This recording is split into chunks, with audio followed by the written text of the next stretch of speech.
Magandang araw sa inyo mga kabansa. Kayo ay nasa Iparas kay Paras. At ito ay yung lingkod Ado Pagdiaw na nagbubungan ng pagbati para sa aking kaibigan si Eli Saludar. Magandang araw po sa inyo lahat. At si Manolito Luna. Magandang araw sa ating mga kaubayan. And of course, ang ating sekretary. Magandang hapon dito sa ating mga mahal na kababayan na nandito sa ating bansa, sa Pilipinas. At magandang araw naman po nakakaraming mga mahal nating mga kababayan sa iba-ibang parte ng mundo. At tila sigurado ako na nakikinig sa ating programa dahil noong lamang kamakailan, magkasama kami ni Paring Eli, nagpunta kami sa Japan, ay pinagyayakap kami ng mga Pilipino nung nalaman nila. Oh, si Jing Paras pala ito. Uy, si Mr. Saludar. Oh, so, Pinagkaguluhan tayo. Ha? Pinagkaguluhan. Pinagkaguluhan yung mga artista sa Iparas kay Paras.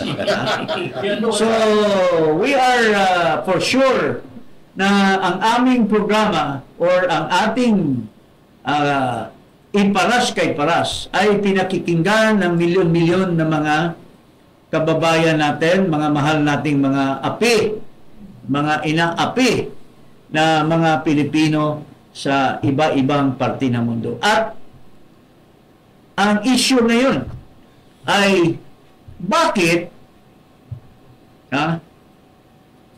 hinaharang ni Pinky Lacson ang testimony ni Sergeant Orly Gutesa. Pinagsasabi niya na itong testimony na ito ay doubtful dahil there is an allegation. Allegation pa lang, sinasabi niya na doubtful. Nakikinig naman siya sa oral testimony at siya naman ang nag-order na kuhanan ng oath. So bakit masyadong bias and partial si Ping Lacson dito sa testimony ni Ka-Orly, Sergeant Orly Gutesa. Ipakita muna natin kung ano ang sinasabi ni Orly Gutesa, mga kababayan.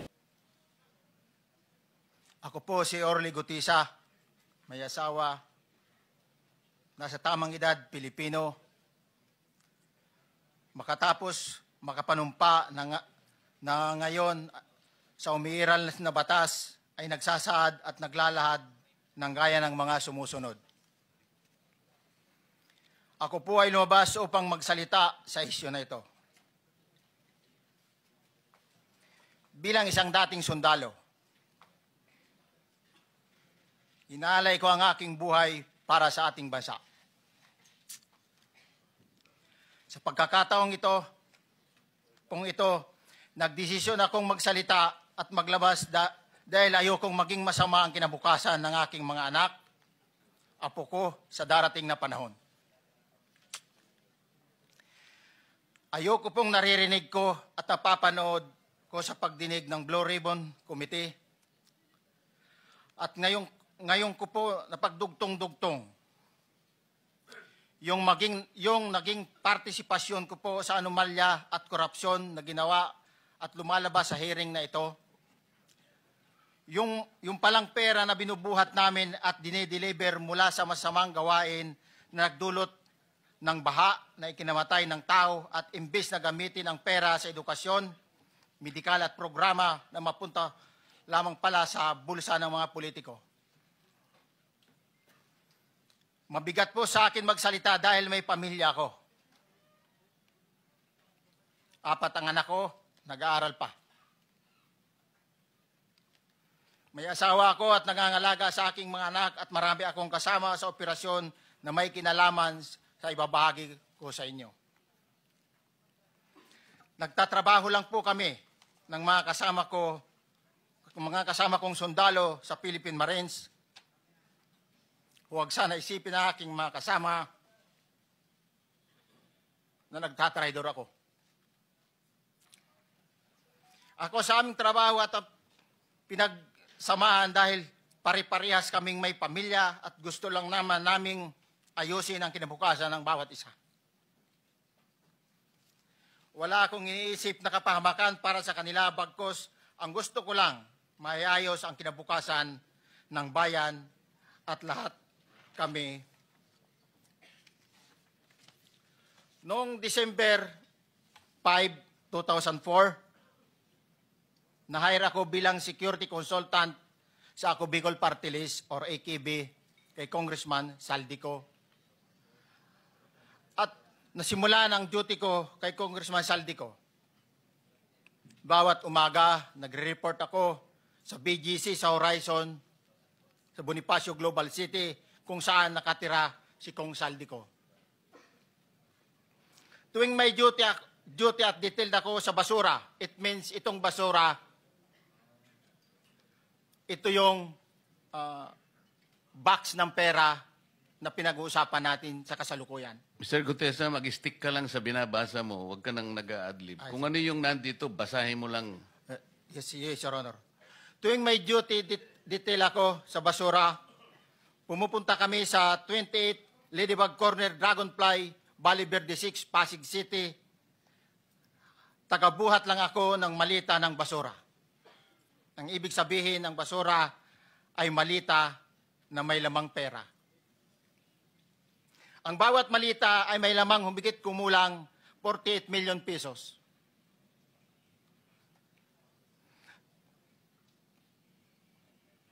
Ang bawat malita ay may push-it na nakadikit na nakasaad kung magkano ang laman ng bawat malita.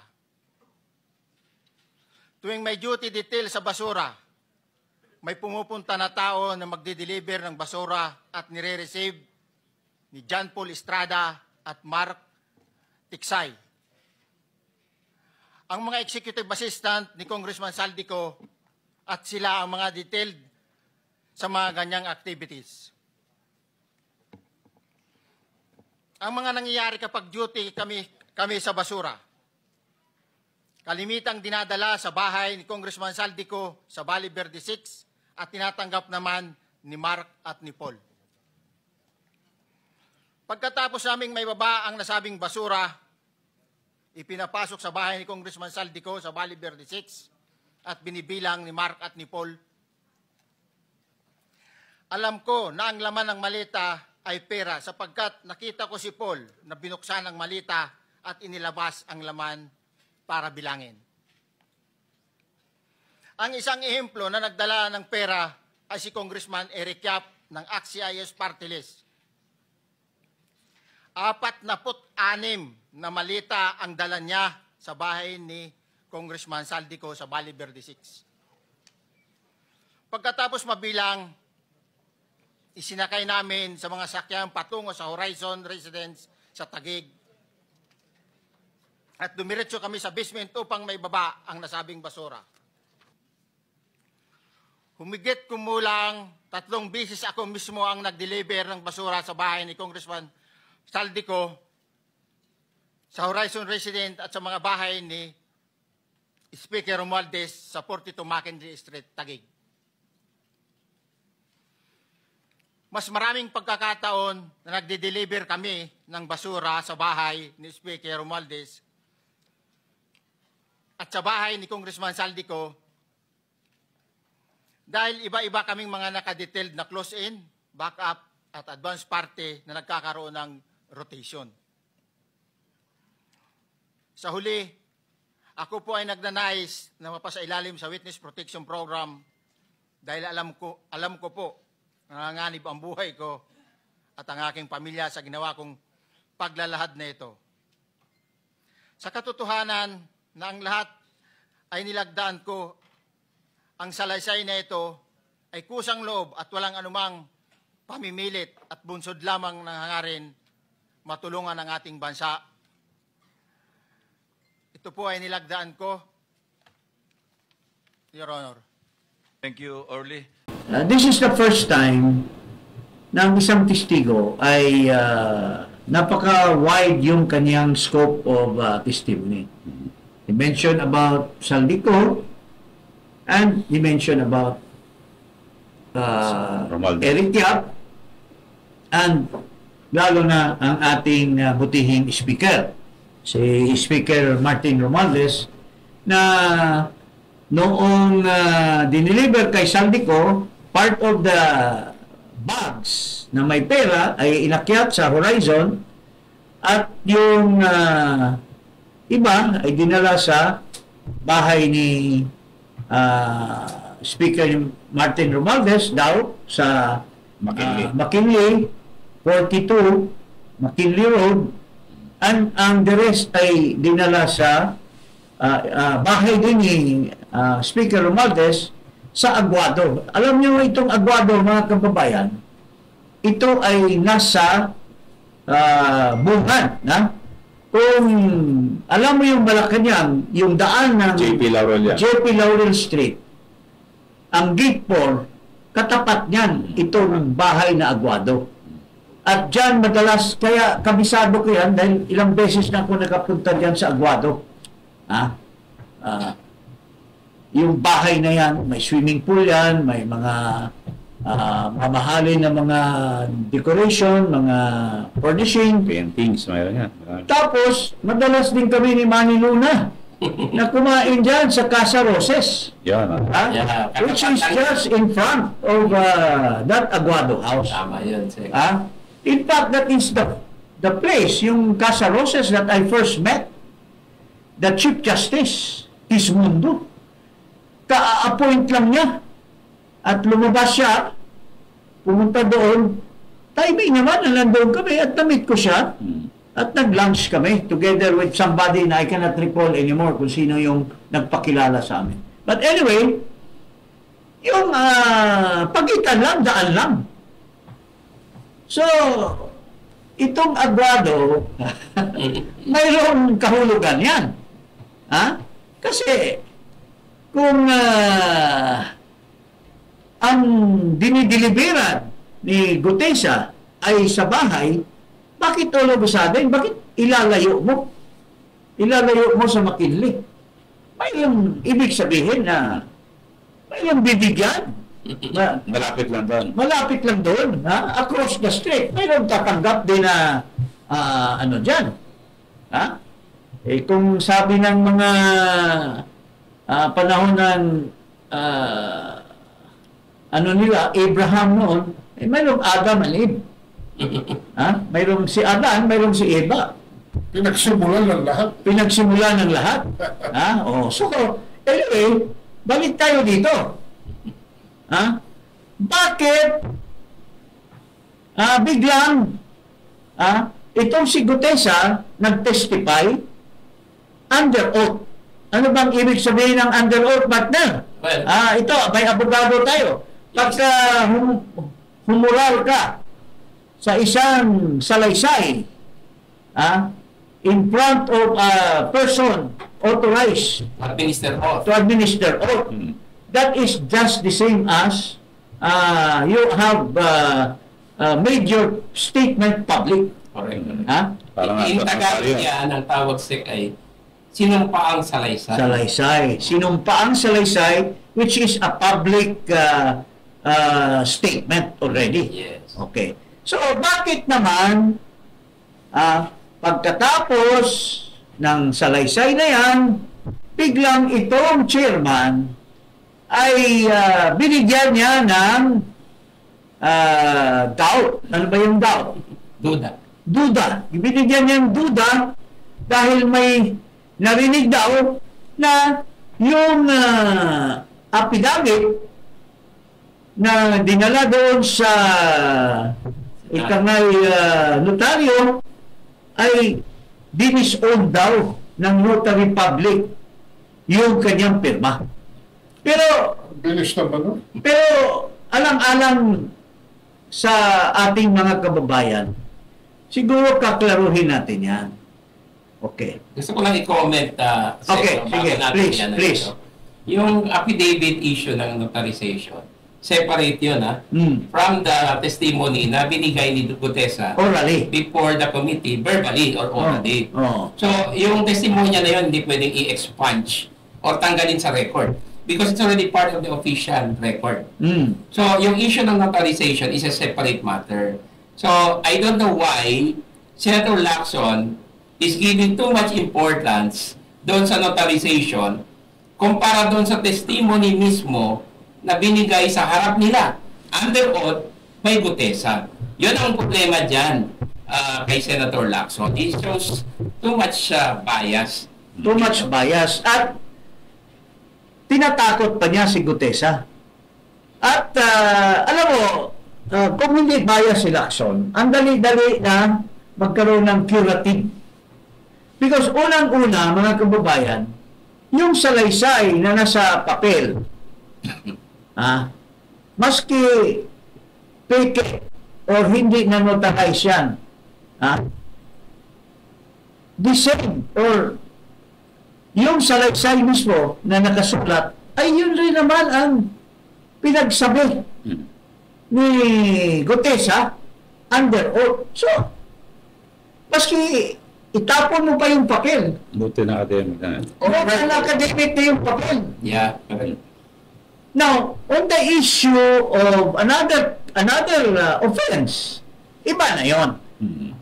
Falsification or perjury, that only pertains to the attestation of the notary public.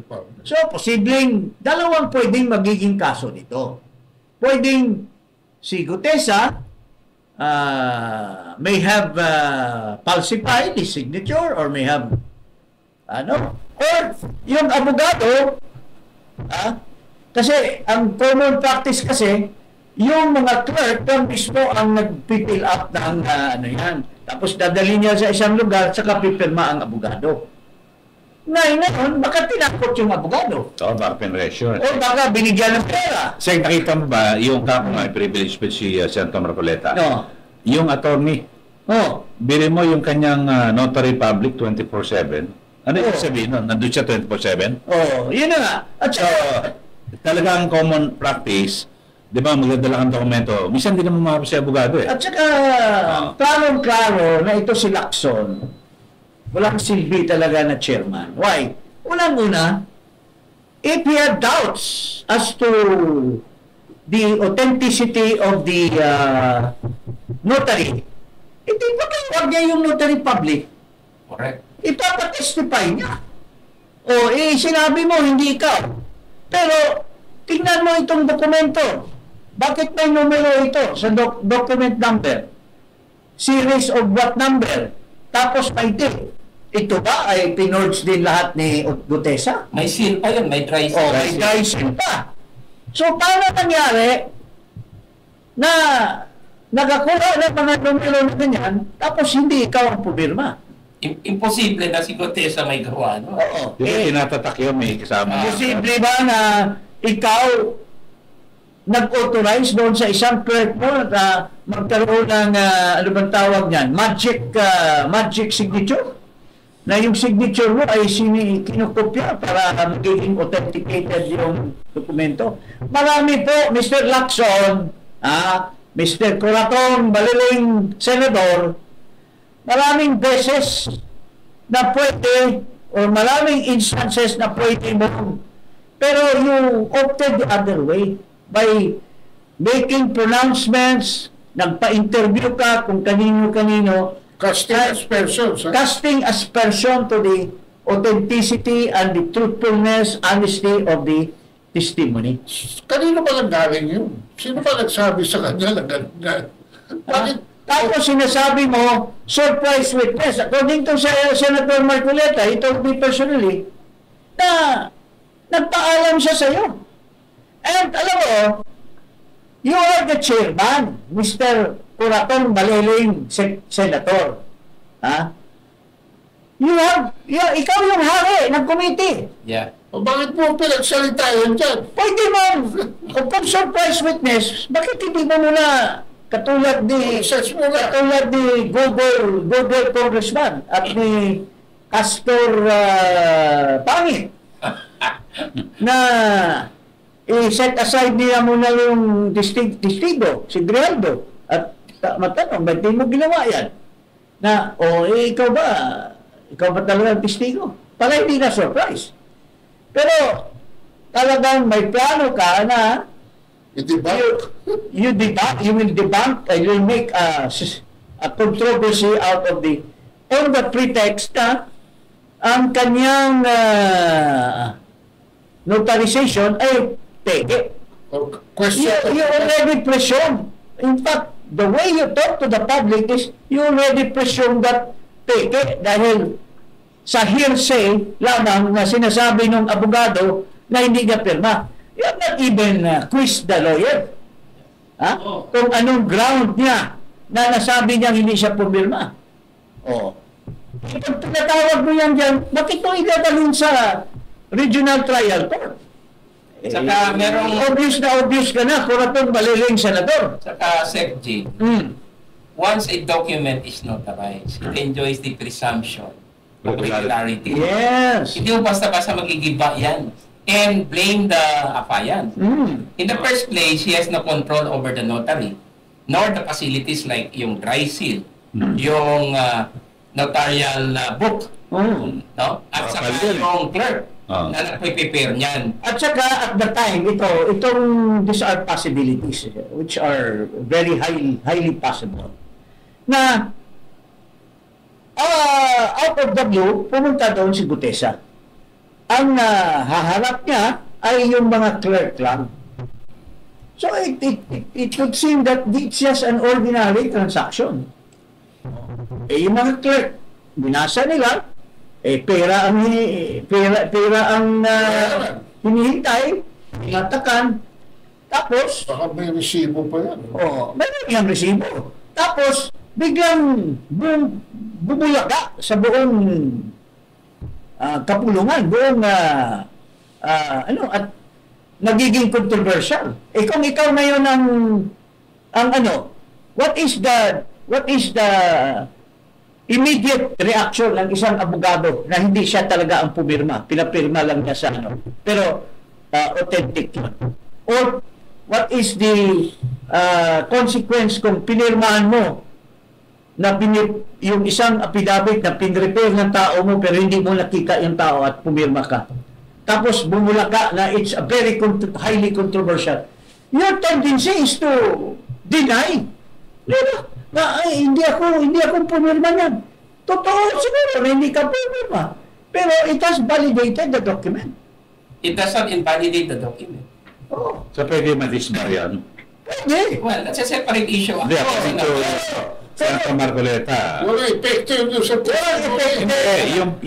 yung abogado na binabawi niya yung yun ang sinasabi. Open siya for investigation. Pero nothing to do, yung tungkol sa abogado is nothing to do with the veracity and the substance of the testimony that was taken orally by the Senate. Lalo na verbatim, binasa pa ulit. Verbatim, word for word.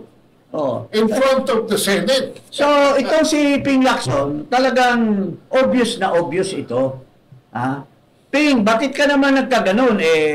Akala ng mga taong bayan, after you have done the Kuratong Baliling, after you have done the smuggling according to file doon ng mga simento, naging matino ka na. Bakit hindi ka pa rin naging matino? Ayan, may ano sa kanya.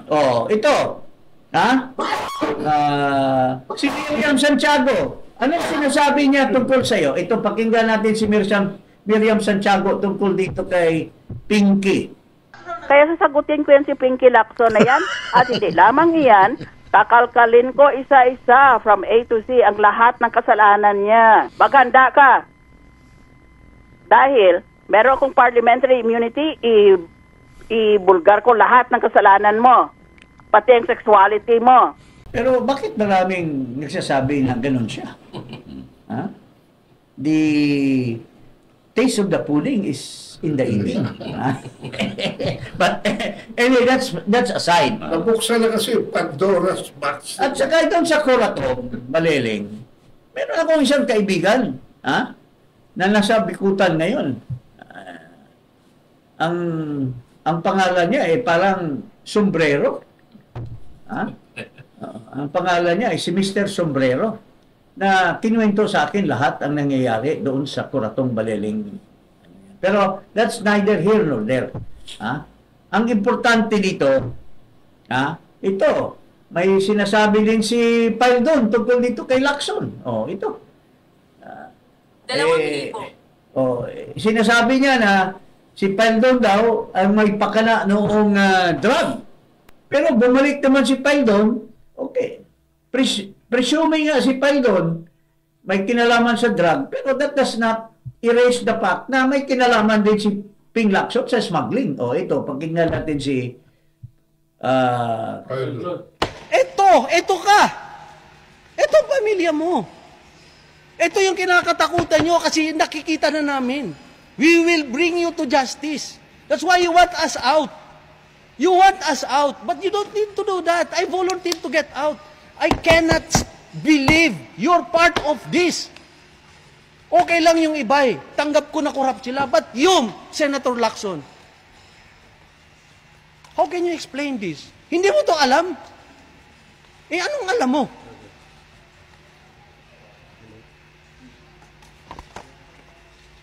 Mga kababayan, this is the state of our politics today. Yang sinasabi ni Colonel Paldon, Commissioner at the time ng he was the Customs. Commissioner of Customs. Natuklasan din niya na yung anak ni Ping Lacson allegedly was smuggling a lot of cement Into the country. into the country.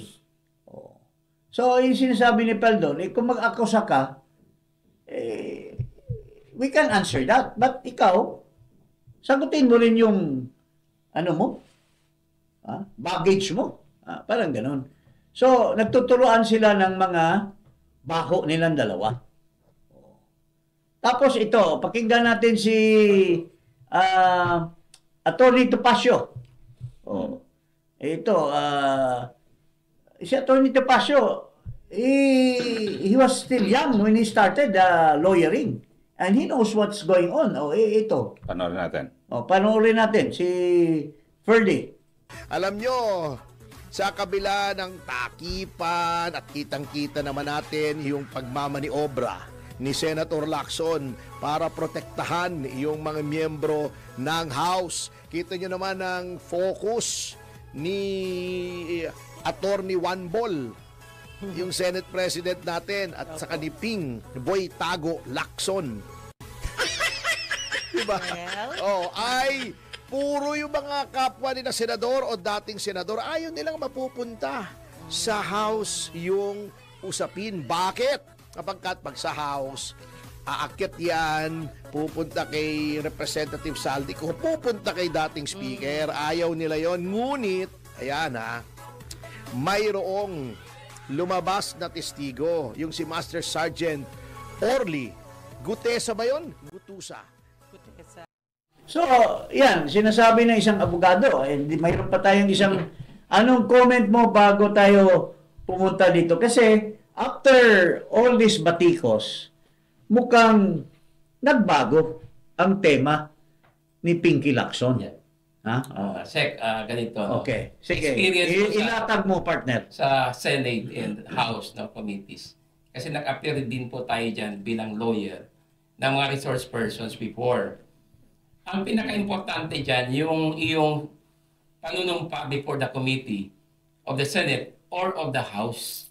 And then, after that, pag pinayagan ka na, you testify. It becomes part of the record. Kahit pa yung affidavit mo would later on turn out to be invalidly notarized, baliwala na yun. It is overtaken by your testimony, which is the very thing that the committee is interested in. Hindi yung papel, yung verbal oral testimony mo. Kaya dito, mali si Senator Lacson dito Kaya nga, later on, parang nagbago siya. Because, alam niya sa batas, hindi ganon ang treatment. And besides, yung comment niyang isa, na pwedeng isupina si Senator Marcoleta ng judge. That is basic in political law, that you cannot cross the other department, violation ng separation of powers yan. Tsaka bakit mo ito turn over doon?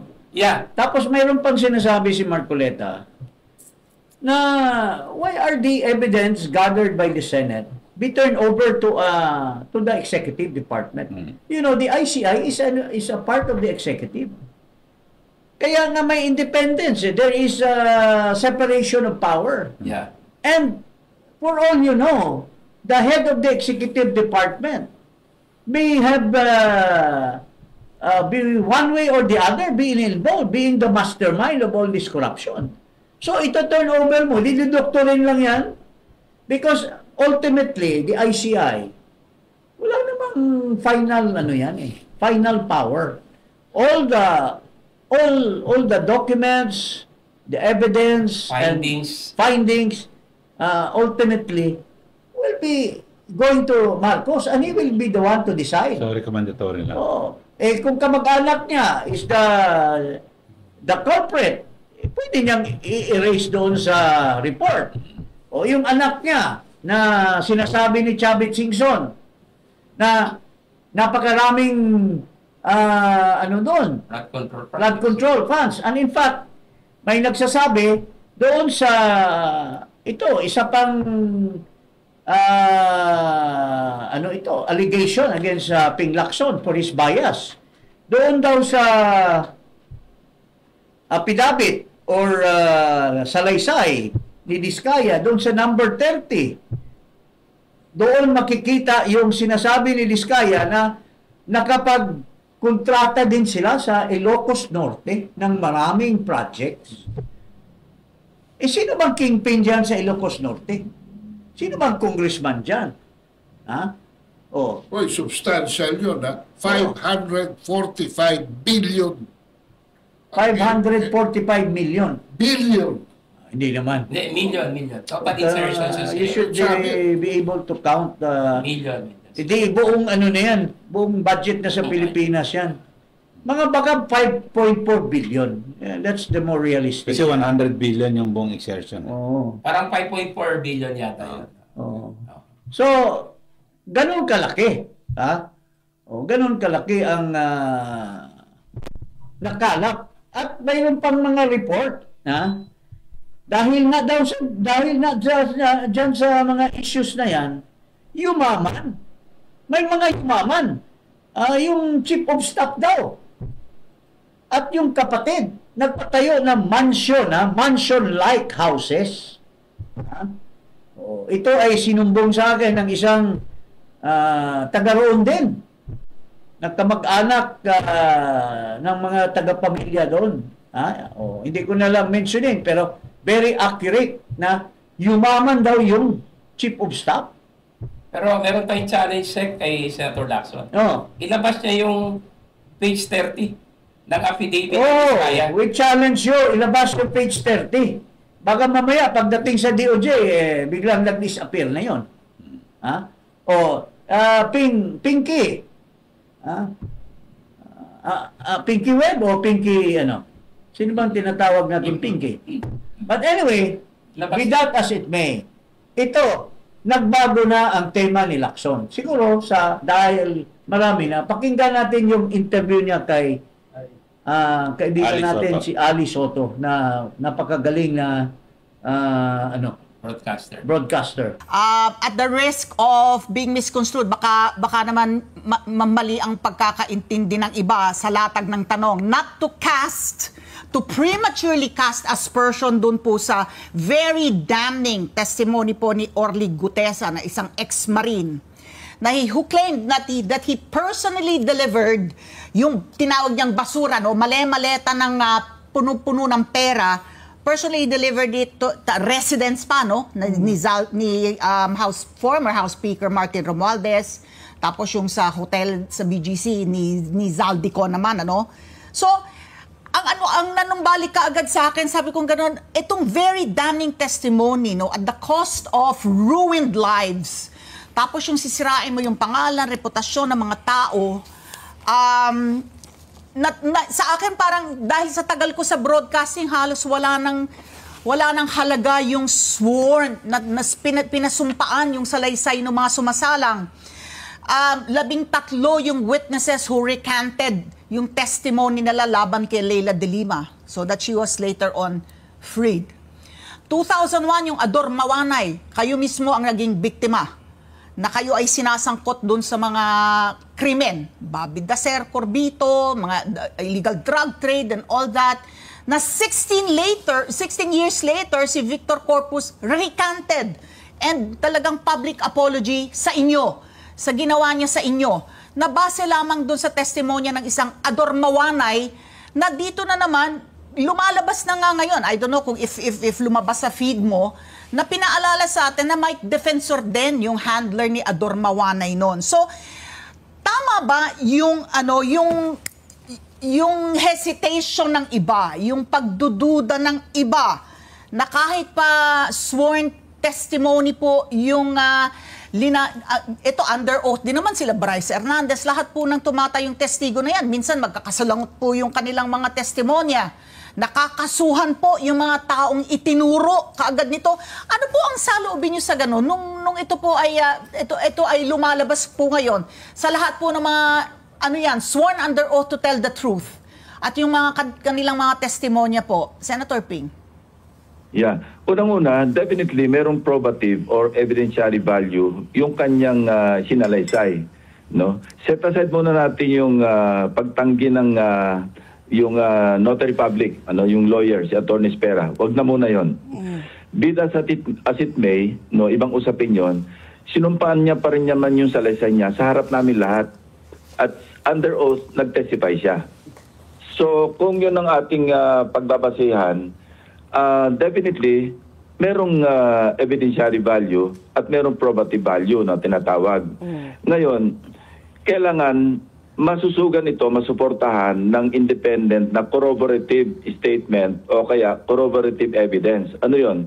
Yung sinasabi niyang chat group, kung may maipapakita siya, na nag-uusap tuloy talaga sila ng mga kasamahan niya, ng mga security detail, na meron sila di-deliver. Mabigat yun. O kaya, meron pang lalabas na sasabihin, tama yon, kasama rin ako sa pag-deliver. Okay. So, yun pala pero nung una, kinat-off mo na yung you have already put cold water into the testimony nung una. Ngayon, you're saying the right thing. So, from Pinky, naging Ping ka na. Ping Lacson. So, that is supposed to be what you should have said from the beginning so that people will trust you as a non-biased chairman. Yeah, tama yung sinasabi mo ngayon na there is probative value. There is a good evidence that you can derive from it. Much more, sabi mo, kung mayroong anong tawag niyan, parang corroborative. Corroborative meaning to say, yeah, but biglang hindi mo na pinatuloy yung imbis na ngayong Lunes, kahapon, pinatuloy mo para baka may mag-volunteer pa na mag-testify to corroborate the Gutesa, you cut it off on the flimsy reason that the budget, ito yung tinitingnan at tinitingala ng taong bayan, hindi naman yung budget Ito yung tinitingala kasi useless yung budget kung hindi ma-solve yung corruption. Tama. And yet, what are you saying, Mr. Pinky Lacson? Na wag na muna tayong mag-hearing kasi importante yung budget. Napaka-flimsy naman yung reason na yan. Saka, Sir, yung sinasabi niyang corroboration, well, it may be ideal, but not necessary.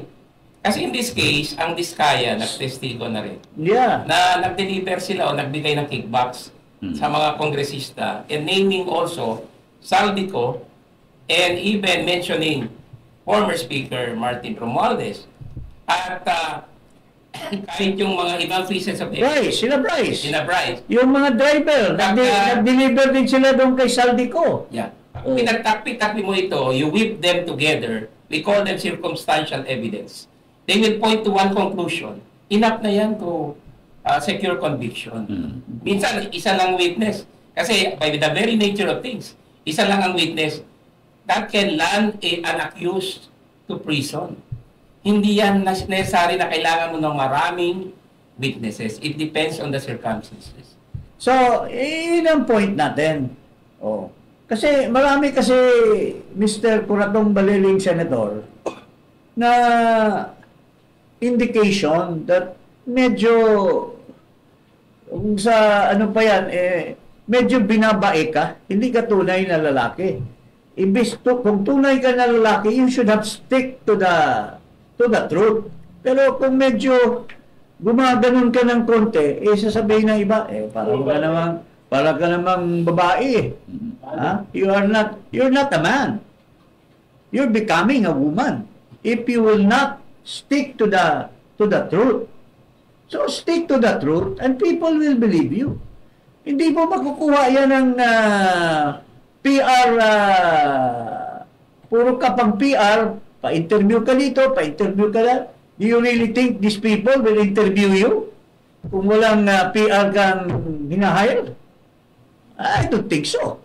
So, yun po. At ito, anong sinasabi ng bata?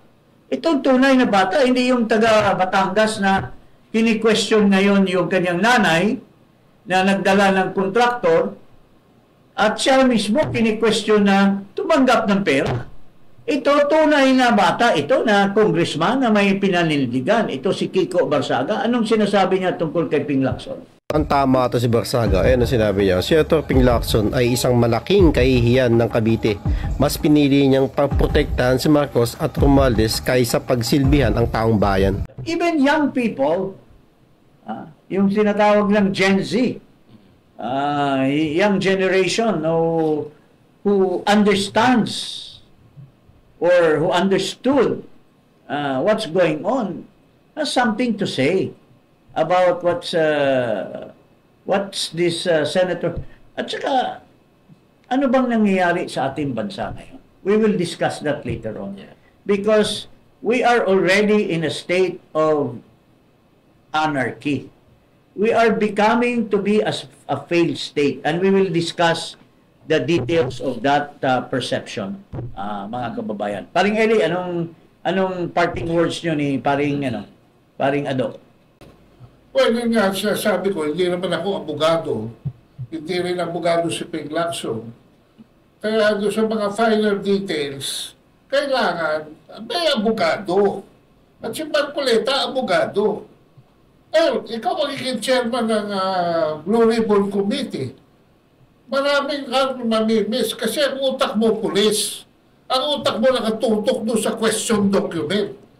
Doon sa notarial, hindi doon sa testimony. Yun ang problema eh. Ang pulis, humahanap lagi ng butas yan. Ito ba, nagsisinungaling? Kaya nga kung ang pulis ang bigyan mo ng you will depend on the police. Pag nag-file doon sa piskal or doon sa hipatura or whatever, sabi nila 90% dismiss yung kaso. Ito, si Manny. Ang experience ko dyan ay mali-mali yung papel minsan na pinapile. Hindi naman lahat pero yung grammar, yung context, mali eh. Minsan yung form, minsan hindi rin tama. Kaya pagdating sa piskal or sa korte, sinisita sila eh. Isa lang namang very few, and I know one, na talagang tinutuhanan ng pulis at nagngangawa-ngawa doon. She looks like crazy, nagsisigaw. And this woman is no other than the localette in Malacanang. Pero yung binabanggit yan kung si Senator Lacson hindi man abogado, pero kung responsable ka na senador, ang dami mong abogado rin sa iyong opisina. May legislative staff ka lahat kompleto. Kung maging responsable at wala kang kinikilingan, madali malaman eh. Madali. Saka as chairman, you can always call for a recess. Pag-usapan nyo. Para yung wisdom, mamayari. So, mga kababayan, regularity, sabi nga na abogado, may presumption. So, ito po yung kumakalat ngayon. Unang-una, mali siya dito sa issue na ito. At we are happy that he rectified it by saying that it is a good testimony. Ha? But only after the netizens almost declared a revolt. Second, ang hindi pa niya nasagot ngayon is the question why he had stopped the testimony of Diskaya when it came to the number 30. Page 30.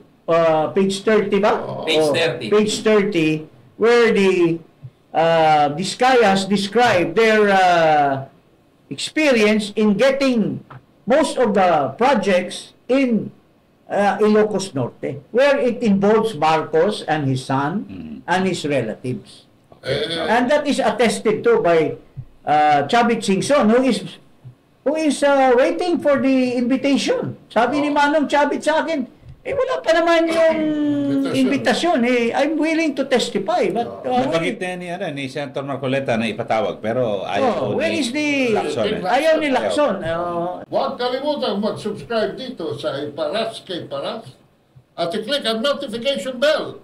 Maraming salamat po. Maraming salamat Maraming at magandang araw. Kailangan natin ng coffee para hindi tayo makatulog dito.